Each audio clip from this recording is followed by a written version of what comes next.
ನಮಸ್ಕಾರ. ವನಜಾ ಮಲೆನಾಡು ಬಂದಾಯಿತು, ಹೊಸ ವಿಡಿಯೋ ತಂದಾಯಿತು. ಬನ್ನಿ ಇವತ್ತು ಉಷಾ ನವರತ್ನರಾಮ್ ಅವರ ಆಧಾರಿತ ಕಾದಂಬರಿ ಬಯಸದೆ ನೀ ಬಂದೆ.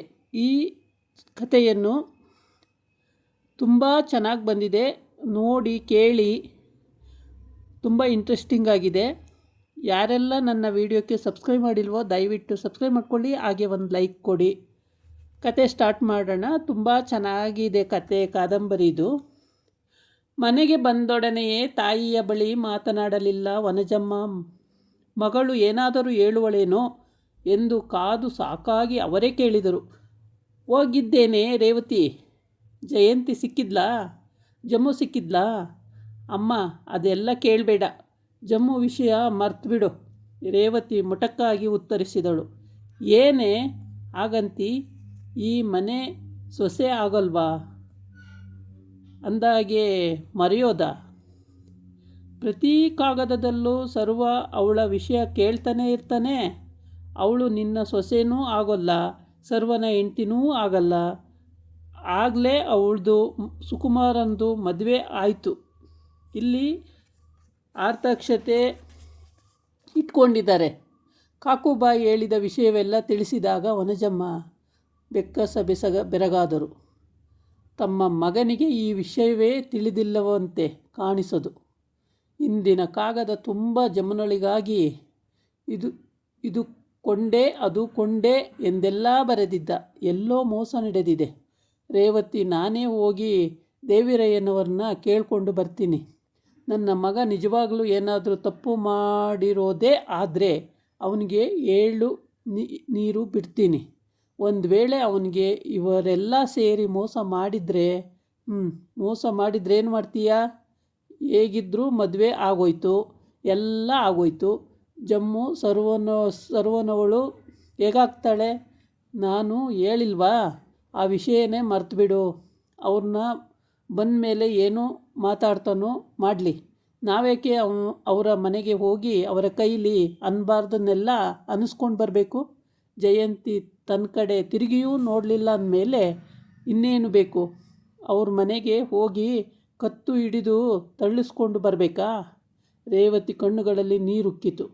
ಅದಕ್ಕೇನಮ್ಮ, ನಾವು ನಮ್ಮ ಅಂತಸ್ತಿರೋರ ಹತ್ರನೇ ಸ್ನೇಹ ಸಲಿಗೆ ಬೆಳೆಸ್ಕೋಬೇಕು ಅನ್ನೋದು? ವನಜಮ್ಮ ನಿರಾಳವಾಗಿ ರೋಧಿಸಿದರು. ಸರ್ವ ಬಂದ ಮೇಲೆ ಅವನು ಇದೆಲ್ಲ ತಡೆದುಕೊಳ್ಳುವನೇ? ಅವನ ಗತಿಯೇನು? ಅದು ಬಹಳ ದಿನಗಳಾಗಲಿಲ್ಲ.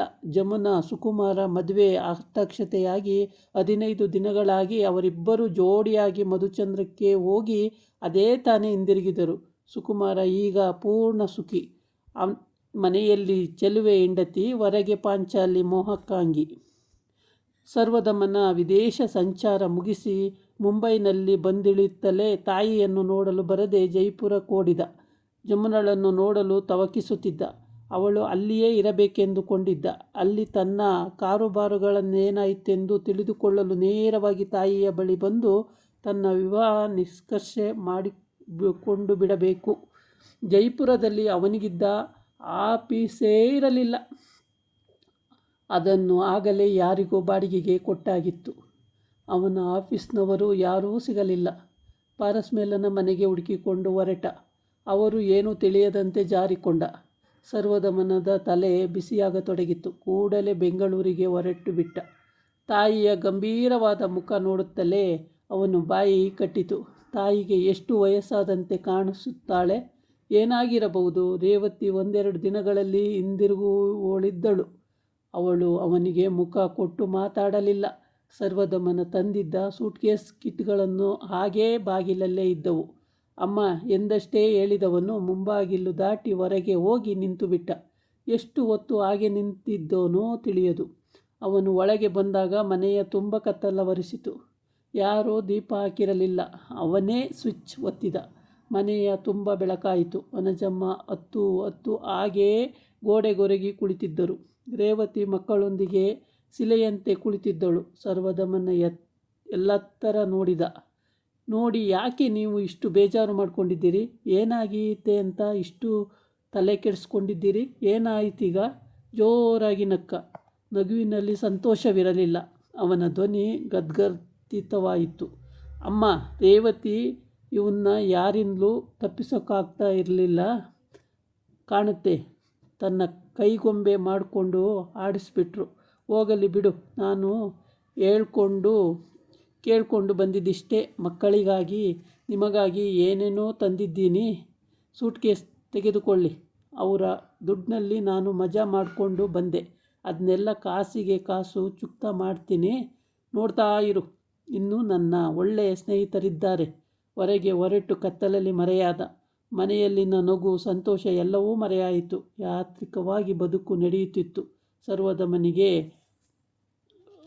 ಅವನ ಸ್ನೇಹಿತರು ಸೇರಿ ಸಂಸ್ಥೆಯೊಂದರಲ್ಲಿ ಕೆಲಸ ಕೊಡಿಸಿದರು. ನಾನು ಗಂಡಸು, ರಟ್ಟೆ ಗಟ್ಟಿ ಇರುವವನು, ಹೊರಗೆ ಮೈ ಮುರಿದು ಸಂಪಾದಿಸ್ತೀನಿ. ಅವರ ಎಂಜಲು ದುಡ್ಡು ಚುಕಾಯಿಸ್ತೀನಿ. ಹೆಚ್ಚು ರೇಗಿದಂತೆ ಕೂಗತೊಡಗಿದ. ಸರ್ವದಮನನ ಗೆಳೆಯರು ಸೇರಿ ಅವನನ್ನು ಸಮಾಧಾನಪಡಿಸಲು ಒಂದಷ್ಟು ಹಣ ಸೇರಿಸಿ ಅವನ ಕೈಗಿತ್ತು ದೇವಿರಯ್ಯನ ಮುಖದ ಮೇಲೆಸೆದು ಬರಲು ಹೇಳಿದರು. ಹಾಗೆ ಹಣ ಬಿಸಾಕಿ ಬರಲು ಹೋದಾಗಲೇ ಅವನಿಗೆ ನಿಜ ಸ್ಥಿತಿ ಅರಿವಾದದ್ದು. ಸುಕುಮಾರ ಜಮುನಳನ್ನು ಹೇಗಿಟ್ಟುಕೊಂಡಿರುವನೆಂದು ಅವಳಿಗೆ ತಿಳಿಯದು. ದೇವಿರಯ್ಯನವರಿಗೆ ತಾವು ಮಾಡಿದ ತಪ್ಪು ತಿಳಿದುಕೊಳ್ಳುವಷ್ಟರಲ್ಲಿ ಸಮಯ ಜಾರಿತು. ಏನೋ ಮಾಡಲಾಗದೆ ಹಾಸಿಗೆ ಹಿಡಿದಿದ್ದರು.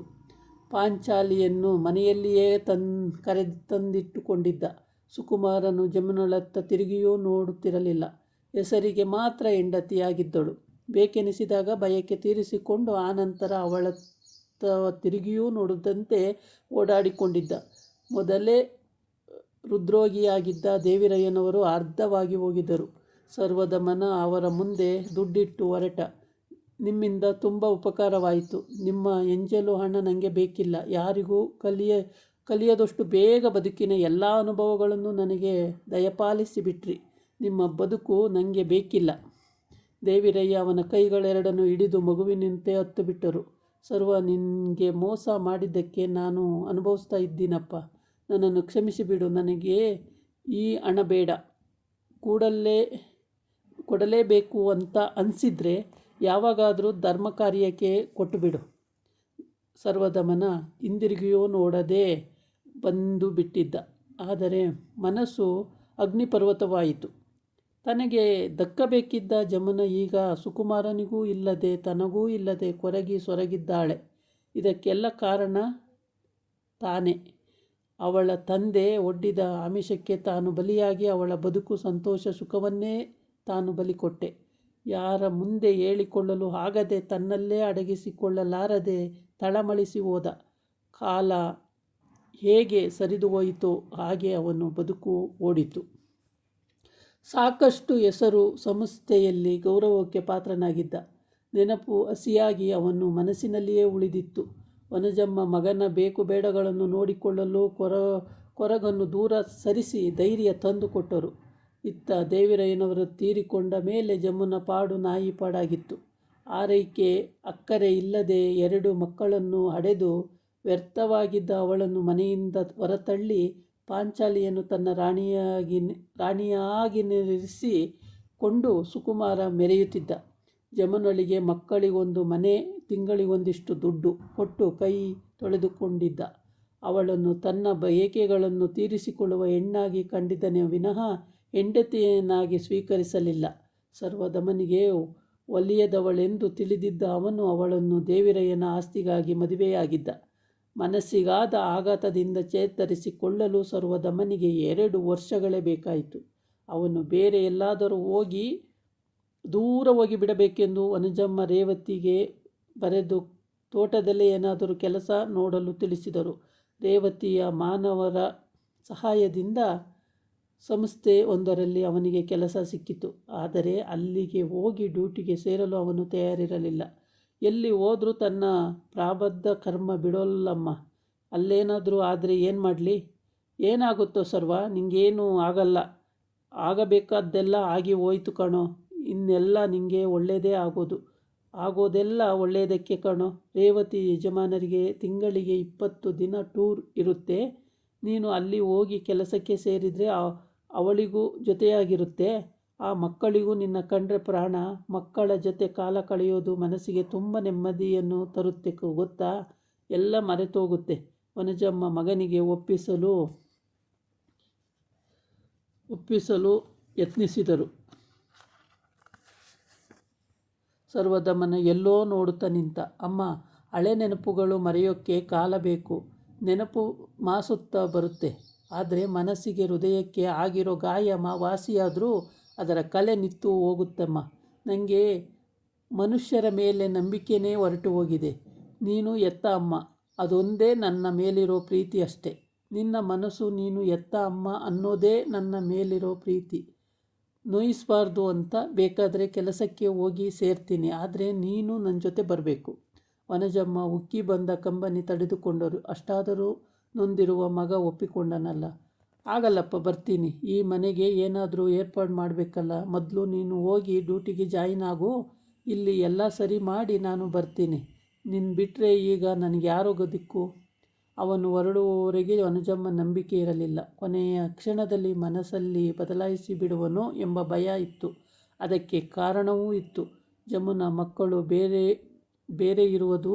ಸುಕುಮಾರ ಅವಳನ್ನು ತನ್ನ ಕಾಲಿನ ಕಸದಕ್ಕಿಂತ ಕಡೆಯಾಗಿ ನೋಡುತ್ತಿದ್ದುದು ಸರ್ವದಮನಿಗೆ ಗೊತ್ತಿತ್ತು. ನನ್ನಿಂದ ಅವಳ ಬದುಕು ಹಾಳಾಗಿ ಹೋಯ್ತಮ್ಮ. ನಾವಿಬ್ಬರೂ ಮುಂಚೆ ಯೋಚನೆ ಮಾಡಿದ ಹಾಗೆ ಓಡಿ ಹೋಗಿ ಮದುವೆಯಾಗಿ ಬಿಟ್ಟಿದ್ರೆ ಸರಿಯಾಗಿರೋದು. ಇವರ ಮಾತು ಕೇಳಿ ನಾನು ಮೋಸ ಹೋಗಿಬಿಟ್ಟೆ. ಅವಳ ಬದುಕನ್ನು ಹಾಳು ಮಾಡಿಬಿಟ್ಟೆ ಎಂದು ಆಗಾಗ ಅವನು ಹೇಳಿ ಕೊರಗುತ್ತಿದ್ದ. ನೀನೆಲ್ಲಿ ಅವಳ ಬದುಕು ಹಾಳು ಮಾಡಿದ್ದೇ ಅವಳ ತಂದೆ ದೇವಿರಯ್ಯನವರೇ. ಏನೋ ಸೋದರಳಿಯ ಉದ್ಧಾರ ಮಾಡ್ತಾನೆ ಅಂತ ಎಲ್ಲ ಕಾಲಿಂದ ಒದ್ರು. ಈಗ ಆ ಹುಡುಗಿ ಅನುಭವಿಸ್ತಾ ಇದೆ. ಅವನಿಗೆ ಸಮಾಧಾನ ಹೇಳುತ್ತಿದ್ದರು. ಅಷ್ಟಲ್ಲದೆ ಒಂದು ದಿನ ಜಯಂತಿ ಅವರಿಗೆ ದೇವಸ್ಥಾನದಲ್ಲಿ ಸಿಕ್ಕಿದಳು. ವನಜಮ್ಮ ಅವಳನ್ನು ನೋಡಿ ತಲೆ ಮರೆಸಿಕೊಂಡರು. ಅವಳು ಅವರನ್ನು ಕೂಗಿ ಕರೆದು ಮಾತಿಗೆ ನಿಂತಳು. ಆಂಟಿ, ಚೆನ್ನಾಗಿದ್ದೀರಾ? ತುಂಬ ತೇದು ಹೋಗಿದ್ದೀರಿ. ರೇವತಿ ಹೇಗಿದ್ದಾಳೆ? ಎಷ್ಟು ಮಕ್ಕಳು? ಎಲ್ಲ ಮುಂದೆ ನಮ್ಮ ಅಸಮಾಧಾನದ ವ್ಯಕ್ತಪಡಿಸಲಾರದೆ ಅವರು ಅವಳೊಂದಿಗೆ ವಿನಯತೆ ಪ್ರದರ್ಶಿಸಬೇಕಾಗಿ ಬಂತು. ನನಗೂ ವಯಸ್ಸಾಯಿತು, ಏನಾದರೂ ಇದ್ದೇ ಇರುತ್ತೆ. ರೇವತಿ ತೋಟದಲ್ಲೇ ಇದ್ದಾಳೆ. 2 ಮಕ್ಕಳು. ನಿಮ್ಮನೇಲಿ ಎಲ್ಲರೂ ಚೆನ್ನಾಗಿದ್ದಾರಾ? ಆಂಟಿ, ನಮ್ಮ ತಂದೆ ತೀರ್ಕೊಂಡ್ಮೇಲೆ ಜಮ್ಮು ತುಂಬ ಸಪ್ಪೆ ಆಗಿ ಹೋಗಿದ್ದಾಳೆ. ಅವಳಿಗೆ ಆರೋಗ್ಯನೂ ಸರಿಯಾಗಿಲ್ಲ. ಮೊದಲನೇ ಮಗುಗೆ ಇನ್ನೂ 1 ವರ್ಷ. ಆಗಲೇ 2ನೇ ಮಗು. ಅವಳ ಕೈಯಲ್ಲಿ ಏನೂ ಆಗೋಲ್ಲ. ಅದಕ್ಕೆ ಬಂದಿದ್ದೀನಿ. ಮಗುಗೆ 3 ತಿಂಗಳು ತುಂಬುತ್ತಲೇ ಹೊರಟು ಹೋಗ್ತೀನಿ. ಯಾರಾದರೂ ಒಳ್ಳೆ ಹೆಂಗಸಿದ್ದರೆ ತಿಳಿಸ್ತೀರಾ? ಅವಳನ್ನ ಮಗುನ ನೋಡ್ಕೊಳ್ಳೋಕ್ಕೆ, ನೀರು ಹಾಕೋಕ್ಕೆ ಬೇಕು. ಜಮುನಳ ವಿಷಯ ಬಂದ ಕೂಡಲೇ ವನಜಮ್ಮನ ಮುಖ ಬಿಳಿಪೇರಿತು. ನನಗೆ ಯಾರೂ ಗೊತ್ತಿಲ್ಲಮ್ಮ, ಮೊಟಕಾಗಿ ಉತ್ತರಿಸಿದರು. ಸುಕುಮಾರಂಗೆ ಯಾವಾಗಲೂ ಬಿಸ್ನೆಸ್ಸಲ್ಲಿನ ತಲೆಭಾರ. ಹೆಂಡತಿ ಕಡೆ ಗಮನ ಹರಿಸೇ 4 ಮಾತನಾಡೋಕ್ಕೂ ಪುರ್ಸೊತ್ತಿಲ್ಲ. ಅದಕ್ಕೆ ಬೇರೆ ಮನೆ ಮಾಡಿ ಅವಳಿಗೆ ತೊಂದರೆ ಆಗದೆ ಇರೋ ಹಾಗಿಟ್ಟಿದ್ದಾನೆ. ಆದರೆ ವನಜಮ್ಮನಿಗೆ ಭಾಗ್ಯಮ್ಮನವರಿಂದ ಎಲ್ಲ ತಿಳಿದಿತ್ತು. ಆ ದೇವಿರಯ್ಯನವರ ಜಮುನಾ ಸಮಾಚಾರ ಗೊತ್ತಾ? ಅವಳ ಗಂಡ ಆ ದೇವಿರಯ್ಯ ತೀರ್ಕೊಂಡ ಕೂಡಲೇ ಅವಳನ್ನ ಮನೆಯಿಂದ ಒದ್ದು ಓಡಿಸಿ ತನ್ನ ರಂಬೆನ ಕರ್ಕೊಂಡು ಬಂದು ಮನೆಯಲ್ಲಿ ಇಟ್ಕೊಂಡಿದ್ದಾನೆ. ಅವಳಿಗೆ ಮಡಿಲಲ್ಲೊಂದು, ಹೊಟ್ಟೆಯಲ್ಲೊಂದು, ತಿಂಗಳಿಗೆ ಇಷ್ಟು ಅಂತ ಬಿಸಾಕ್ತೀನಿ. ನೀನು ನಿನ್ನ ಮಕ್ಕಳು ಏನಾದರೂ ಮಾಡ್ಕೊಳ್ತೀ ಅಂತ ಅಂದ್ಕೊಂಡು ಬಿಟ್ಟಿದ್ದಂತೆ. ದೇವಿರಯ್ಯನವ್ರದ್ದೇ ಆ ಸಣ್ಣ ಮನೆ ಇತ್ತಲ್ಲ, ಅಲ್ಲಿದ್ದಾಳಂತೆ. ಜಯಂತಿ ಗಂಡ ಅವಳನ್ನ ದೂರನೇ ಇಟ್ಟಿದ್ದಾನೆ. ನೀನೇನಾದರೂ ತಂಗಿ ಅಂತ ಕರ್ಕೊಂಡು ಬಂದು ತಗ್ಲಾಕೊಂಡ್ಯೋ ನಾನು ಸುಮ್ಮನಿರೋಲ್ಲ ಅಂದಿದ್ದಾನಂತೆ. ಸುಕುಮಾರ ಅವನ್ನ ಕೈಗೊಂದಿಷ್ಟು ಕೊಟ್ಟು ಬಾಯಿ ಮುಚ್ಚಿಸಿದ್ದಾನೆ. ಪಾಪ ನೋಡಿ, ಆ ಹುಡುಗಿ ಹೇಗಿದ್ದಾಳೋ ಹೇಗಾಗಿಬಿಟ್ಲು. ಅದಕ್ಕೆ ರೀ ಹೇಳೋದು ಕಲಿಗಾಲ ಅಂತ. ಇನ್ನೂ ಅಲ್ಲಲ್ಲಿ ತಿರುಗಾಡುವ ಮಗನ ಕಣ್ಣಿಗೆ ಜಮುನಾ ಬಿದ್ದರೆ ಆಯಿತು. ಅವಳ ಪಾಡು ನೋಡಿ ಅವಳ ಹಿಂದೆ ಹೋದನೆಂಬ ಭಯ ಅವರನ್ನು ಕಾಡುತ್ತಿತ್ತು. 1 ವಾರ ಕೈಗೆ ಬಂದಿದ್ದ ಆರ್ಡರ್ ಹಿಡಿದು ಸರ್ವದಮನ ತನ್ನ ಗೆಳೆಯರೊಂದಿಗೆ ಚರ್ಚಿಸಿದ. ಅವರು ಅದನ್ನು ಅಲ್ಲಿಗೆ ಹೋಗಿ ಕೆಲಸಕ್ಕೆ ಸೇರುವುದು ಮೇಲು ಎಂದರು. ಹೊರಡಲು 10 ದಿನಗಳಿರುವಾಗ ಸರ್ವದಮನ ಆಪ್ತ ಗೆಳೆಯ ವೆಂಕಿ ಬಂದ. ಅವನನ್ನು ಸರ್ವ ಇಬ್ಬರೂ ಲಂಗೋಟಿ ಸ್ನೇಹಿತರು. ಅವನಿಗೆ ನೆಲ್ಲೂರಿನಲ್ಲಿ ಕೆಲಸ ಸಿಕ್ಕಿ ಅಲ್ಲಿಯೇ ಮಾವನ ಮನೆಯಲ್ಲಿಯೇ ಇದ್ದ. ಬಹಳ ದಿನಗಳ ಮೇಲೆ ಬಂದಿದ್ದ. ವನಜಮ್ಮ ಅವನನ್ನು ಉಪಚರಿಸಿ ಊಟಕ್ಕೆ ಬಿಸಿದರು. ವೆಂಕಟೇಶ ಸರ್ವದಮನ ರೂಮಿನಲ್ಲಿ ಹರಟಲು ಕುಳಿತರು. ವೆಂಕಟೇಶನ ಸೋದರತ್ತೆಯ ಮಗನಿಗೆ ಸುಕುಮಾರ ಚೆನ್ನಾಗಿ ಗೊತ್ತಿತ್ತು. ಜಮುನಳ ವಿಷಯಕ್ಕೆ ಮಾತು ಬಂದಾಗ ವೆಂಕಿ ಹೇಳಿದ, ಅವಳು ಇಲ್ಲೇ ನಮ್ಮ ರಾಮನ ಮನೆ ಹತ್ರ ಇದ್ದಾಳೆ. ಆ ಸುಕುಮಾರ ಅವಳನ್ನ ಚಪ್ಪಲಿ ಇಟ್ಕೊಂಡ ಹಾಗೆ ಇಟ್ಕೊಂಡಿದ್ದಾನೆ. ಪಾಂಚಾಲಿ ಅನ್ನೋಳನ್ನ ಇಟ್ಕೊಂಡು ಇಷ್ಟು ದೂರ ಮಾಡಿದ್ದಾನೆ. ಬೇಕಾದಾಗ ಬಂದು ಹೋಗ್ತಾನೆ. ಮನೆಯಲ್ಲಿ ಅವಳಿಲ್ಲ. ವಾರಕ್ಕೋ 15 ದಿನಕ್ಕೋ ಹುಡುಕೊಂಡು ಬರ್ತಾನೆ. ಕುಡ್ದು ಬಡ್ದು ಮಾಡ್ತಾನಂತೆ. ಕೇಳಿದೆ. 2 ಚಿಕ್ಕ ಮಕ್ಕಳು. ಅವಳ ಅಕ್ಕ ಜಯಂತಿ ಬಾಣತನಕ್ಕೆ ಅಂತ ಬಂದೋಳು ಹೋಗಿ ಆಯಿತು. ತುಂಬ ಕಷ್ಟದಲ್ಲಿದ್ದಾಳೆ. ಹೌದಾ? ಸರ್ವದಮನಿಗೆ ಹೃದಯ ಹಿಂಡಿದಂತಾಯಿತು.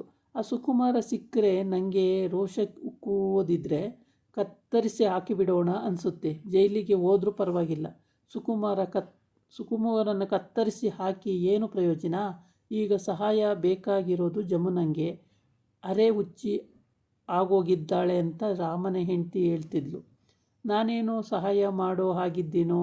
ಅವಳನ್ನ ಅವ ಬೇಡ ಅಂತ ಡೈವರ್ಸ್ ಮಾಡಿದರೆ ನಾನು ಬೇಕಾದರೆ ಮದುವೆಯಾಗಿ ಅವಳನ್ನ ನನ್ನ ಹೃದಯದಲ್ಲಿ ಬಚ್ಚಿಟ್ಕೊಂಡು ನೋಡ್ಕೋತೀನಿ.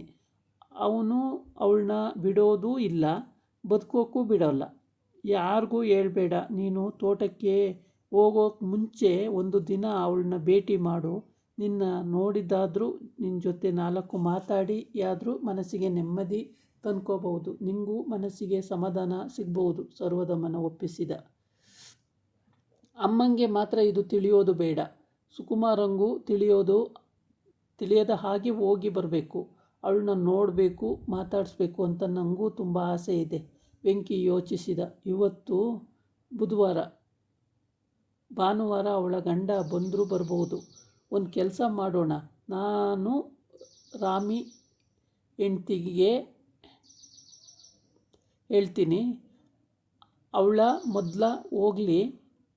ಅವಳನ್ನ ಕರ್ಕೊಂಡು ಬರೋ ಹಾಗೆ ರಾಮಿ ಅವನ ಜೊತೆ ನೀನು ಹೋಗು. ಮಿಕ್ಕಿದ್ದೆಲ್ಲ ನಿಂಗೆ ಬಿಟ್ಟಿದ್ದು. ಯಾರಿಗೂ ಅನುಮಾನ ಬರೋಲ್ಲ. ಯಾಕಂದರೆ ರಾಮಿ ಮನೆಯಲ್ಲಿ ಕೆಲಸ ಮಾಡೋ ನಿಂಗಮ್ಮನ ಮಗಳೇ ಜಮುನನ ಮನೆಯಲ್ಲಿ ಬೆಳಗಿನಿಂದ ರಾತ್ರಿವರೆಗೂ ಇದ್ದು ಸಣ್ಣ ಪುಟ್ಟ ಕೆಲಸ ಮಾಡೋದು, ಮಗುನ ಆಡಿಸೋದು ಮಾಡುತ್ತೆ. ಇಬ್ಬರು ಬಹಳ ಹೊತ್ತು ಮಾತನಾಡಿದರು. ವನಜಮ್ಮನಿಗೆ ಮಾತಿನ ಜಾಡೇ ತಿಳಿಯಲಿಲ್ಲ. ಅವರು ಯಾವುದು ಆಗಬಾರದು ಎಂದುಕೊಂಡಿದ್ದರೋ ಅದೇ ವಿಷಯ ಮಾತನಾಡುತ್ತಿದ್ದಾರೆಂದು ಅರಿಯದೇ ಹೋದರು. ಸರ್ವದಮನ ರಾಮನಾಥನೊಂದಿಗೆ ಜಮುನಳ ಮನೆಗೆ ಬಂದಾಗ ಅವಳ ಕೈಕಾಲುಗಳು ಸಣ್ಣಗೆ ನಡುಗುತ್ತಿದ್ದವು. ಮನೆಯ ಮುಂದೆ ಕೆಲಸದ ಹುಡುಗಿ ಮಗುವೊಂದನ್ನು ಸೊಂಟದ ಮೇಲೆ ಹಾಕಿಕೊಂಡು ನಿಂತಿದ್ದಳು. ಮಗು ದುಂಡಗೆ ಮುದ್ದಾಗಿದ್ದರೂ ಕೊಳೆಯಾದ ಬಟ್ಟೆ, ಮೂಗಿನಲ್ಲಿ ಸಿಂಬಳ, ಕೆದರಿದ ತಲೆ ಕೂದಲು, 10 ಕೆನ್ನೆಯ ಮೇಲುರುಳಿದ ಕಂಬನಿ ಕಲೆ. ರಾಮನಾಥನ ಹೆಂಡತಿ ಶೈಲಜಾ 2 ಮಕ್ಕಳ ಮಗುವನ್ನು ಎತ್ತಿಕೊಂಡು ಬಂದಳು. ಒಳಗೆ ಬಂದ್ಬಿಡ್ತೀನಿ. ಈ ಮಗುನ ಅವಳ ಕೈಗೆ ಕೊಟ್ಬಿಟ್ಟು ಆ ಮುನ್ನಿಗೆ ಮುಖ ಕೈಕಾಲು ತೊಳೆದು ಬೇರೆ ಬಟ್ಟೆ ಬದಲಿಸಿ ಕೊಟ್ಟು ಬರ್ತೀನಿ. ಪಾಪ ಇನ್ನೂ ಎದ್ದ ಬಾಣ್ತಿ, ಅವಳ ಕೈಲಾಗೋಲ್ಲ.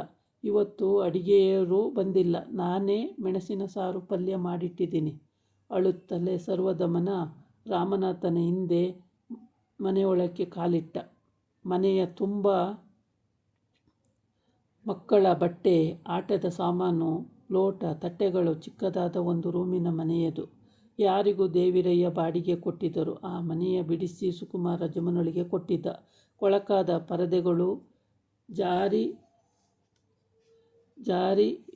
ಜಾರಿಗೊಂದು, ತಾರಿಗೊಂದು, ಮಾರಿಗೊಂದು ಇದ್ದ ಕುರ್ಚಿ. ರೂಮಿನೊಳಗೆ ಮಗು ಅಳುತ್ತಿತ್ತು. ರಾಮನಾಥನ ಹೆಂಡತಿ ಶೈಲಜನ ಧ್ವನಿ ಕೇಳಿಸುತ್ತಿತ್ತು. ನೀನು ಈ ಮಗುನ ಎತ್ಕೋ. ಬಿಸಿ ಬಿಸಿ ಮೆಣಸಿನ ಸಾರು, ಅನ್ನ ಊಟ ಮಾಡಿಬಿಡು. ತಣ್ಣೀರು ಮುಟ್ಬೇಡ. ನಂಜಿನ ಮುನ್ನಿನ ನಮ್ಮನೆಗೆ ಕಳಿಸು. ಅವನೊಂದಿಷ್ಟೊತ್ತು ಕ್ಲೀನ್ ಮಾಡಿ ಬೇರೆ ಬಟ್ಟೆ ಹಾಕಿ ನಮ್ಮನೇಲೇ ಏನಾದರೂ ತಿನ್ನಿಸಿ ಮಲಗಿಸ್ತೀನಿ. ಅಷ್ಟರೊಳಗೆ ನೀನು ಸ್ವಲ್ಪ ರೆಸ್ಟ್ ತಗೋ. ಜಯಂತಿ ಇನ್ನೊಂದೆರಡು ತಿಂಗಳು ಇರ್ಬೋದಿತ್ತು. ರಾಮನಾಥನ ಸರ್ವದ ಮನ. ಇದಾಗಿತ್ತು ಇವತ್ತಿನ ವಿಡಿಯೋ. ನಾಳೆ ಇನ್ನೊಂದು ವಿಡಿಯೋ ಜೊತೆ ಬರ್ತೀನಿ. ನಮಸ್ಕಾರ.